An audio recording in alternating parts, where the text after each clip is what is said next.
Seperti inilah nasib anak artis dulu dilahirkan di penjara. Siapa sangka hidup anak artis itu menakjubkan setelah dewasa. Sang ibu dulu di penjara karena kasus narkoba. Ia bahkan dijuluki Ratu Ekstasi. Artis cantik yang dimaksud adalah Sarimah Mirafsur. Seperti yang diketahui, Sarimah Mirafsur merupakan seorang model dan aktris cantik yang tenar di tahun 90-an. Namanya sempat meredup setelah dirinya kepergok membawa 30.000 butir pil ekstasi. Dirinya dicekal pada tahun 1996 dan menggegerkan jagat hiburan kala itu. Oleh karena itu, ia disebut dengan Ratu Ekstasi dan sempat mendekam di penjara. Pilu ketika Sarimah Mirafsur terpaksa harus melahirkan buah hatinya di balik jeruji besi.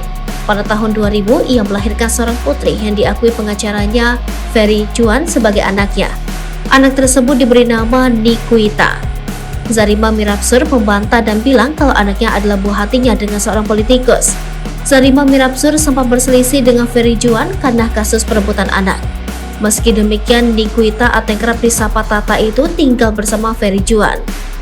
Tata pun selama ini diasuh Ferry yang seorang single father. Membesarkan sang putri tidaklah mudah baginya.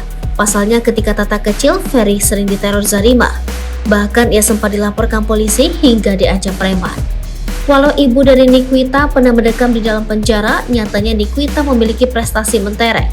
Diketahui Nikuita sempat kuliah di Italia tahun 2019 lalu, namun dia berhenti dari kuliahnya itu. Tapi setahun kemudian dia belajar di International Fashion Academy di Paris. IFA merupakan sebuah tempat belajar fashion terkemuka di dunia. Nikuita sudah menyelesaikan pendidikannya dan akan wisuda Juli 2023 mendatang. Tak tanggung-tanggung dalam wisudanya nanti, ia punya 2 gelar sekaligus. Gelar tersebut akan diakui di Prancis dan Eropa. Semasa kuliah, Tata sempat jadi asisten dosen di IFA. Ia juga sempat magang di merek pakaian Toteme dari Swedia. Selain itu, Nikuita menjadi humas Paris Fashion Week dan dianggap perwakilan Asia. Tata berniat melanjutkan pendidikannya S2 di Prancis lagi.